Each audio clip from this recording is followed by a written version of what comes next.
Have you ever tried using a 10-year-old map to navigate a city that has completely changed? New roads have been built, old roads have disappeared, entire neighborhoods have emerged. If you continue using that old map, chances are you will end up lost. Now imagine running an entire economy using outdated data. Sounds dangerous, doesn't it? Well, that's exactly why India's recent upgrades to its statistical databases are far more important than they may appear at first glance.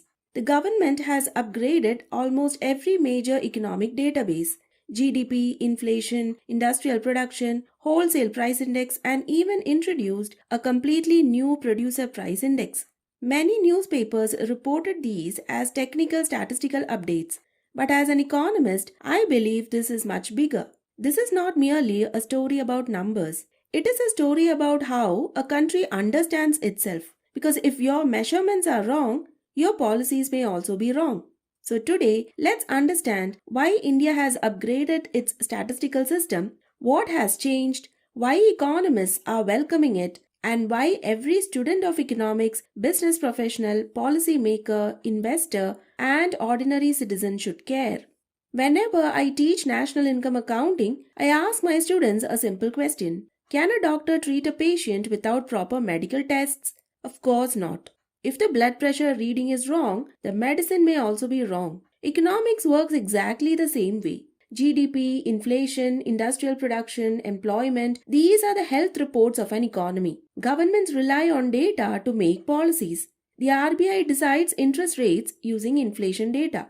Businesses decide investment plans using GDP forecasts. Banks estimate loan demand using industrial production. International investors compare countries using these indicators. If these measurements become outdated, the entire economic diagnosis becomes weaker. That is precisely why India's statistical upgrades are so important. The problem was the base year. Many of India's important economic indicators were still using 2011-12 as the base year. In economic terms, a base year is simply a reference year used for comparison. Think of it as a benchmark against which future changes are measured. But India in 2026 is very different from India in 2011. Now think about your own life. What were you doing in 2012? How different was your consumption back then? Well, back then, online shopping was still emerging, digital payments were limited, food delivery apps were rare, electric vehicles were almost non-existent. But today, people buy cloud storage. They pay for Netflix, Amazon Prime, Apple TV, subscribe to Spotify, order groceries online, households use compressed and piped natural gas. The consumption basket has completely changed. Yet, many official indices were still measuring inflation using the baskets designed almost 15 years ago. Imagine measuring today's lifestyle using a shopping basket from 15 years ago. It would be like estimating the cost of living without considering smartphones, internet subscriptions, streaming services, or online education. That obviously creates distortions. That is why the recent upgrades matter. So India updated the base years. The Ministry of Statistics and Program Implementation introduced a new GDP series with 2022-23 as the base year. More importantly, it has incorporated better methods and richer data sources. GDP, industrial production, and wholesale price index now use 2022-23 as its base year, and consumer price index now uses 2024 as its base year. These changes make the data reflect today's economy. Another significant improvement is the double deflator approach. Let's simplify it. Suppose a bakery's sales increase from 10 lakh to 15 lakh in a month. At first glance, it looks like production of bakery products has grown significantly. But what if the flour prices also increased sharply during the same period? Did the bakery actually produce more bread, or did the prices simply rise? If you only look at the selling price, we may wrongly conclude that production has increased. But much of the increase may simply be due to the higher input costs. The double deflator method separately adjusts the selling prices and the input prices. That gives economists a clear estimate of real value added. In simple terms, it allows us to distinguish economic growth from inflation more effectively. And that's important because policymakers need to know whether the economy is truly producing more goods and services or whether higher prices are creating an illusion of growth. India has also updated the Consumer Price Index. This is the index used to measure retail inflation, the inflation experienced by the ordinary households. Now, why is this important? Because inflation today does not look like inflation 10 years ago. Families now spend money on mobile data, online subscriptions, digital services, private transportation, and many other things that either did not exist or occupied a much smaller share of household budgets in the past. The updated Consumer Price Index includes a more representative basket of goods and services and assigns more realistic weights to them. This means inflation measurements will now reflect the spending patterns of modern Indian households more accurately. And since the Reserve Bank of India uses inflation data when making decisions about interest rates, better inflation data leads to better monetary policy. The government has also updated the Index of Industrial Production. Think of it as a report card for India's factories, mines, and power sector.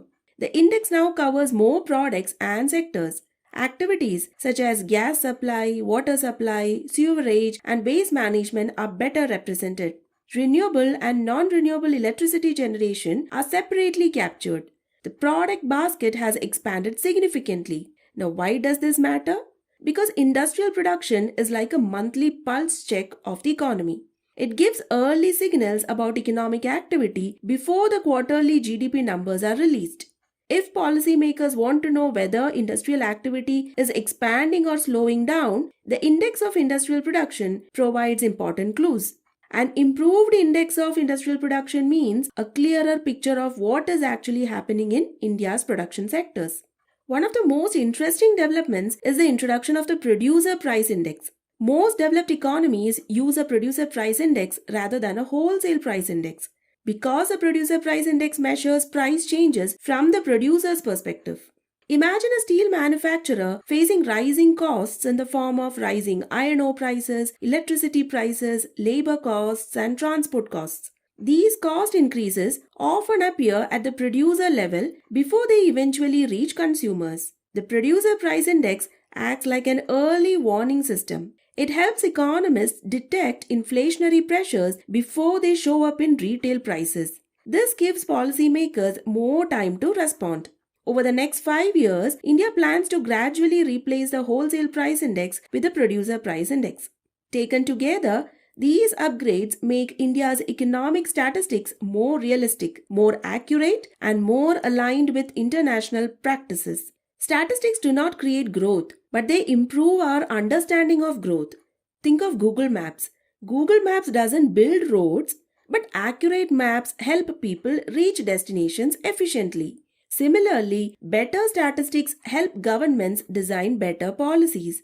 They help businesses forecast demand, help researchers understand structural changes, improve investor confidence, and enhance international credibility. Last year, the International Monetary Fund had assigned India a C grade, which is relatively a low grade for the quality of India's national accounts statistics. These reforms aim to improve the quality, coverage, and comparability of India's macroeconomic data. One more point deserves attention. Behind every important economic decision lies a foundation of data. When that foundation becomes stronger, every policy built upon it has better chance of succeeding. The foundation of a strong data requires timely data collection. Many economists therefore argue that updated surveys and the census are essential for maintaining a high-quality statistical system. If you found this discussion useful, share it with your friends, students, colleagues, and anyone interested in understanding the economy beyond the headlines. Thank you.